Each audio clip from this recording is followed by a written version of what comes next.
পয়গম্বর ইব্রাহিম আমার আল্লাহর জন্য বড় পাগল, আমার আল্লাহর জন্য বড়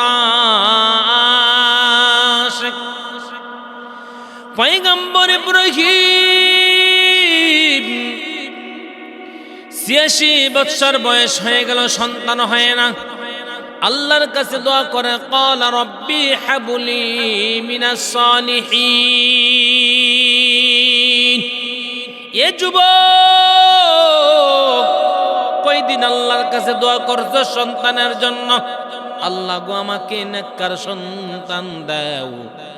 কয়দিন সন্তানের জন্য আল্লাহর কাছে দোয়া করো? তুমি তো সারাদিন রাত্র নিয়ে ফেসবুক নিয়ে তুমি ব্যস্ত, তুমি তো দৌড়াও মাজারে বাজারে, খানকার মধ্যে তুমি দৌড়াও, বেদাতি খানকার দিকে দৌড়াও। সন্তান দেওয়ার মালিক কোন মাজারে নয়, সন্তান দেওয়ার মালিক কোন পীর বাবা নয়, সন্তান দেওয়ার মালিক একমাত্র আমার আল্লাহ। আল্লাহ ছাড়া কেউ সন্তান দিতে পারে না। এজন্য আল্লাহর কাছে চাও, আল্লাহর কাছে চাও, দুনিয়ার কোনো মাখলুকের কাছে চাইবি না, আল্লাহর কাছে চাও। কত মানুষ এসে কয়, হুজুর আমার সন্তান তো আমার কথা শুনে না, আমার সন্তান আমার কথা শোনে না, মোবাইল নিয়ে ব্যস্ত, সারাদিন মোবাইল নিয়ে ব্যস্ত। বলে কেমনে শুনবো? তুমি আল্লাহর কাছে কেমনে চাইছ? একটা লোককে হাত দিয়ে কও যে কোন দিন আল্লাহর কাছে দোয়া করছিলা? ক্বালা রব্বি হাবলি মিনাস সালিহিন। ওয়া দয়ার মালিক, আমাকে নেককার সন্তান দাও, নেককার সন্তান দাও। আল্লাহ যারে মনে চায় সন্তান দেয়, আল্লাহ যারে মনে চায় 2টা ছেলে দেয়, আল্লাহ যারে মনে চায় 3টা ছেলে দেয়, আল্লাহ যারে মনে চায় 3টা মেয়ে দেয়, আল্লাহ যারে মনে চায় কিছুই দেয় না। আল্লাহ যারে মনে চায় 2টা ছেলে দেয়, আবার 2টা মেয়েও দেয়। আল্লাহর সব ক্ষমতা। এজন্য আল্লাহর কাছে দোয়া করতে হবে। ক্বালা রব্বি হাবলি মিন লাদুনকা যুররিয়াতান তাইয়্যিবাতান, যুররিয়াতান তাইয়্যিবাতান ইন্নাকা সামিউদ দুআ। আল্লাহর কাছে দোয়া করো।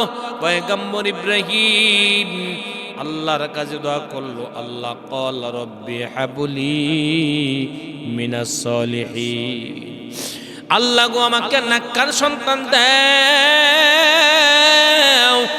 যে সন্তান কোরআনের পক্ষে থাকবে, যে সন্তান ইসলামের পক্ষে থাকবে, যে সন্তান আল্লাহ ওয়ালাদের পক্ষে থাকবে, এমন নেককার সন্তান দাও। ৮৬ বছর বয়সে পয়গম্বর ইব্রাহিমকে আমার আল্লাহ সন্তান দিল। সন্তান পাইয়া বড় ইব্রাহিম নবী খুশি, সন্তানকে আদর করে, সন্তানকে কোলে নেয়, সন্তানকে চুমো দেয়, সন্তানকে বড় মহব্বত করে।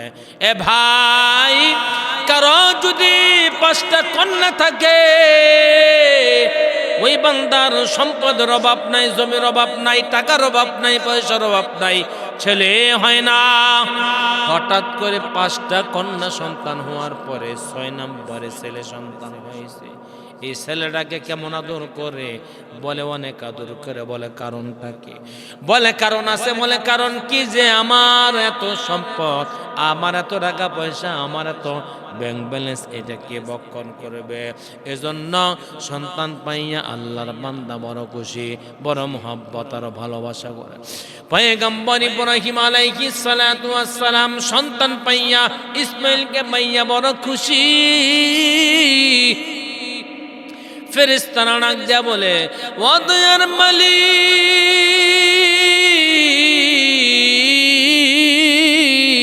আল্লাহ গো, তোমার ইব্রাহিম ইসমাইলকে মহব্বত করে, তোমার প্রতি মহব্বত বড় কম, তোমার প্রতি মহব্বত কমে গেছে। আল্লাহ আল্লাহ পাক বলেন, এ ফেরেশতার দল, আমার ইব্রাহিমকে চিনস না? আমার ইব্রাহিম আমি আল্লাহকে বড় মহব্বত করে, বড় ভালোবাসি। ফেরেশতারা ডাক দিয়া কয়, আল্লাহ তাহলে পরীক্ষা দাও, পরীক্ষা দাও, পরীক্ষায় দেখো কি করো। এ ভাই, আমাদের জাতির বাপ জাতির পিতা যাকে নিয়ে আমরা বড় গর্ব করি, যাকে নিয়ে আমরা বড় গর্ব করি, আমাদের জাতির পিতা, মুসলিম জাহানের জাতির পিতা ইব্রাহিম, যাকে আমার আল্লাহ খলিলুল্লাহ সার্টিফিকেট দিছে। খলিলুল্লাহ শব্দের অর্থ হলো আল্লাহর জন্য, আল্লাহর জন্য, আল্লাহর জন্য সব কিছু করেছেন। দুনিয়ার কাউকে সন্তুষ্ট করার জন্য নয়, দুনিয়ার কাউকে খুশি করার জন্য নয়, একমাত্র লিল্লাহি রাব্বিল আলামিন, আল্লাহকে রাজি খুশি করার জন্য আমাদের বাপ পয়গম্বর ইব্রাহিম সব কিছু করেছেন। এজন্য আল্লাহ কয়, ও ফেরেশতার দল, আমার পয়গম্বর ইব্রাহিমকে তোরা চেনস না? ফেরেশতারা ডাক দিয়ে বলে, মালিক আল্লাহ, তোমার পয়গম্বরকে ইব্রাহিমকে পরীক্ষা দাও, দেখো তোমার পয়গম্বর ইব্রাহিম পরীক্ষায় কি রেজাল্ট নিয়ে আসে। আল্লাহ পাক ডাক দিয়ে বলতেছেন, আমি পয়গম্বর ইব্রাহিমকে পরীক্ষা দিব। পয়গম্বর ইব্রাহিম পরীক্ষা দেওয়ার পর দেখবা যে আমার পয়গম্বর ইব্রাহিম 100% রেজাল্ট নিয়ে বাড়ির মধ্যে নিয়ে আসবো। তোমরা একটু দেখো, আমি পয়গম্বর ইব্রাহিমকে চিনি, পরীক্ষা দেব গো আল্লাহ। কি পরীক্ষা? যে ইসমাইল সহ তার বিবিকে সহ বড় মাছ দিয়ে দাও। আল্লাহ পাক পয়গম্বর ইব্রাহিমকে অর্ডার করলা, ও ইব্রাহিম হুকুম মানো কার? বলে আল্লাহ তোমার ভালোবাসো কাকে? আল্লাহ গো তোমাকে। এই ইব্রাহিম, যদি আমি আল্লাহকে ভালোবাসো, মোহাব্বত করো, তাহলে তোমার বিবিকে, তোমার কন্যাকে বনবাসের মধ্যে দিয়ে আসবা। তবে বনবাসের মধ্যে যদি আসবা, পিছনের দিকে তাকাইবা না, কোনো কথাও বলতে পারবা না, সন্তানের দিকে তাকাইতে পারবা না। কত আদর করে সন্তানকে, কত মোহাব্বত করে সন্তানকে। এত বয়স হওয়ার পর আল্লাহ সন্তান দিল। আল্লাহ বলেন, এই সন্তানের দিকে তুমি তাকাইতে পারবা না। কেমন পরীক্ষা আমাদের বাপকে আমার আল্লাহ করলো, কেমন পরীক্ষা! এই পরীক্ষা যদি আমরা, এই পরীক্ষা যদি আল্লাহ আমাদেরকে করে, আমরা আল্লাহকে বলিয়েই যাইব যে আল্লাহ আমাকে সন্তান দিল। আবার আল্লাহ বলেছেন আমাকে, আল্লাহ বলেছেন আমাকে আবার বনবাস দেওয়ার জন্য। কোন পৃথিবীর মানুষ মানতে পারবে না এমন একটা পরীক্ষা কেউ দিয়া 100% রেজাল্ট বাড়ির মধ্যে নিয়ে আসতে পারবে না। এত বড় দামি পয়গম্বর, এত বড় দামি পয়গম্বর, দামি পয়গম্বরকে আমার আল্লাহ কঠিন পরীক্ষা দিয়েছে। পয়গম্বর ইব্রাহিম নিজের সন্তান বিবি হাজরাকে সহ চলে গেল বাইতুল্লাহর দিকে। বাইতুল্লাহর দিকে রওনা। যেই বাইতুল্লাহর পাশে জমজমের পানি, আবে জমজম বরকতের পানি, যেই পানি খাইলে শরীরের মধ্যে এনার্জি আসে, শরীরের মধ্যে শক্তি আছে, যেই পানি খাইলে, যেই পানির মধ্যে হাজার হাজার রোগের ঔষধ। আমাকে আসিসা পয়সা কয়, ও আল্লাহর বান্দা ইমাম, মক্কায় গেছিলাম হজ করার জন্য। আমি যখন খানায় কাবা তোয়াফ করি, কয়েকটা যখন আমি চক্কর মারলাম, চক্কর মারতে মারতে হঠাৎ করে আমার শরীরটা দুর্বল হয়ে গেছে। আমি টেনশনের মধ্যে পড়ে গেলাম, মক্কার মধ্যে নাকি আমার মরণ হয়। আবার টেনশন মুক্ত হয়ে গেল, আমার মক্কায় যদি মরণ হয় তাহলে আমি আল্লাহর কাছে বড় শুকুর, আমার মতন দামি কেউ নাই। মক্কায় যদি আমার মরণ হয়, আমি বান্দা বড় দামি, আমি বান্দা বড় দামি, কারণ ওই বান্দার মতন দামি কেউ নাই। যেই বান্দার মরণ হয় মক্কায়, ওই বান্দার মতন দামি কেউ নাই, কেউ নাই। যে বান্দার মরণ হয় মদিনায়, ওই বান্দার মতন দামি কেউ নাই। যেই বান্দার মরণ হয় সিজদারত অবস্থায়, ওই বান্দার মতন দামি কেউ নাই। যেই বান্দা লাব্বাইক বলতে বলতে মৃত্যু এসে যায়, ওই বান্দার মতন দামি কেউ নাই। হাজী সাহেব ডাকতে বলতেছেন, গো আল্লাহর বান্দা ইমাম, আমার শরীরটা বড় দুর্বল এবং অসুস্থ হয়ে গেল, আমি টেনশনের মধ্যে পড়ে গেলাম, পেরেশানের মধ্যে পড়ে গেলাম। আমাকে এসে এক লোক ডাক দিয়ে কয়, কি হয়েছে? কই পেরেশানের মধ্যে পড়ে গেলাম, মনে হয় মারাই যাব। হঠাৎ করে এক আল্লাহর বান্দা দৌড়াইয়া গিয়া আবে জমজমের পানি নিয়ে আসছে। পৃথিবীর সব পানি বসে খাওয়া সুন্নাত, জমজমের পানি দাঁড়াইয়া খাওয়া হলো সুন্নাত।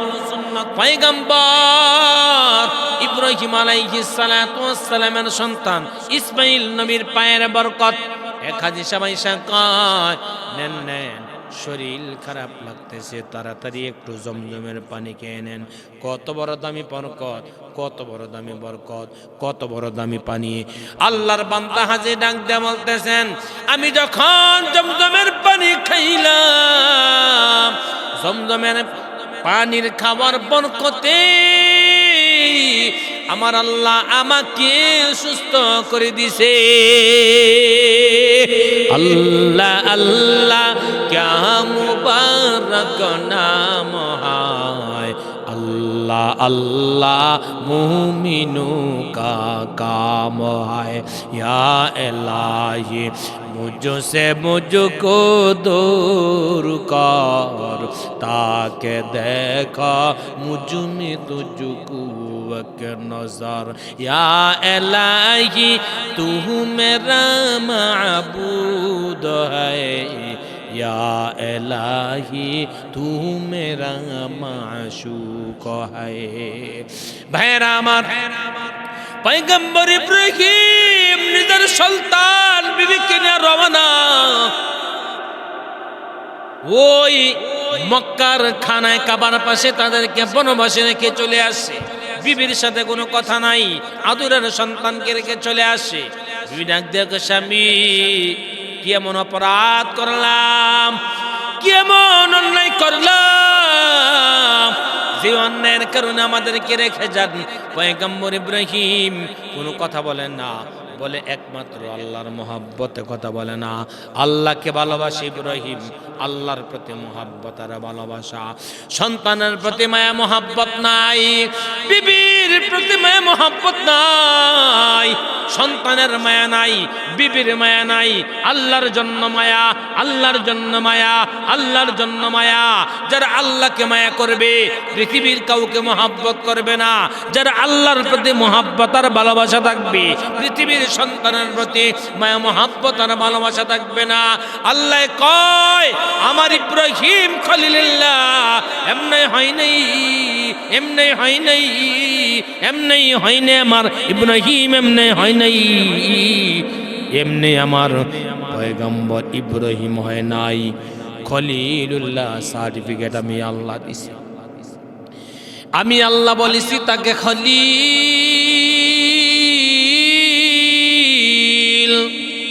আমার খলিল,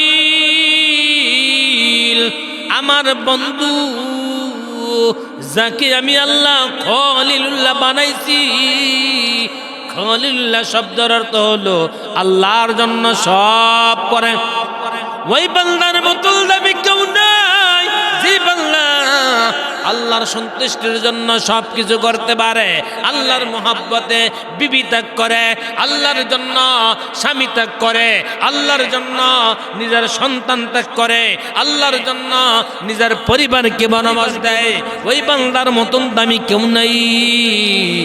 পয়গম্বর ইব্রাহিম আলাইহিস সালাতু ওয়াস সালাম বনবাসের মধ্যে রাইকা চলে আসে। পয়গম্বর ইব্রাহিম আলাইহিস সালাম রওনা, পিছনে পিছনে বিবি দৌড়ায়। বিবি বারে বারে জিজ্ঞাসা করে, প্রাণের স্বামী আমার কেমন অপরাধ করলাম? আমি যদি অপরাধ করে থাকি আমাকে আপনি মাফ করে দেন, ক্ষমা করে দেন। এমন অপরাধ তো আমি করি নাই যে অপরাধের কারণে আমার সন্তানের উপর আপনি এত অত্যাচার করবেন, এত নির্দয় করবেন। আপনি এটা কি আপনার চূড়ান্ত সিদ্ধান্ত নি, আপনার ব্যক্তিগত সিদ্ধান্ত নি? ইব্রাহিম নবী কোনো কথা কয় না। হাজরা আলাইহিস সালাতু ওয়াস সালাম শেষ মুহূর্তে বলে, ওগো পয়গম্বর, শেষ মুহূর্তে একটা কথা জানতে চাই গো নবী, এটা কি আপনার সিদ্ধান্ত নাকি আমার আল্লাহর সিদ্ধান্ত? এই কথা শোনার পর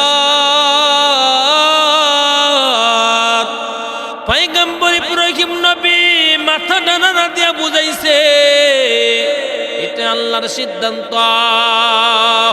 আসমানের মালিক আল্লাহর সিদ্ধান্ত ছাড়া আর কিছুই না, এটা আল্লাহর সিদ্ধান্ত।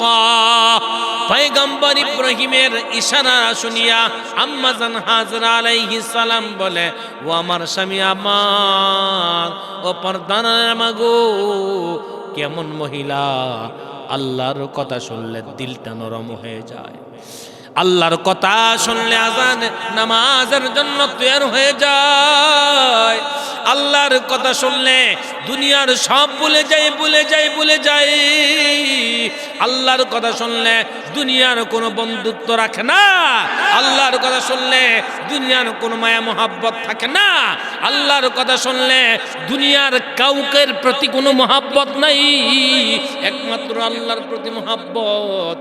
যেমন পয়গম্বর ইব্রাহিম মোহাব্বত করেছে আল্লাহকে, এজন্য আল্লাহ পয়গম্বর ইব্রাহিমকে খলিলুল্লাহ সার্টিফিকেট দিয়েছে। কিয়ামত পর্যন্ত যারা ইব্রাহিম নবীর প্রতি ইব্রাহিম নবীর মতো আমার আল্লাহকে মোহাব্বত করবে, তাদেরকে আমার আল্লাহ খলিলুল্লাহর মর্যাদা দিবে, তাদেরকে আমার আল্লাহ খলিলুল্লাহর সম্মান দিবে। এজন্য ভাই পয়গম্বর ইব্রাহিম বলে, ও আমার বিবি, আমার আল্লাহর মোহাব্বতে তোমাদেরকে এখানে রাইখা যাইতেছি। ও আম্মা জানেরা, বিবি হাজরা ডাক দিয়া কয়, আমার স্বামী যখন আমাকে আল্লাহর জন্য রাইখা যায়, টেনশন করার কোনো কারণ নাই, আমার মালিক আল্লাহ আমাকে রক্ষা করবে, আমাকে এখানে বাঁচাইবে, আমাকে এখানে বিপদ থেকে রক্ষা করবে, আমার সন্তানকে আমার আল্লাহ বাঁচাইবে, কারণ আমার আল্লাহ ছাড়া দুনিয়ার মধ্যে আমার আপন বলতে কেউ নাই।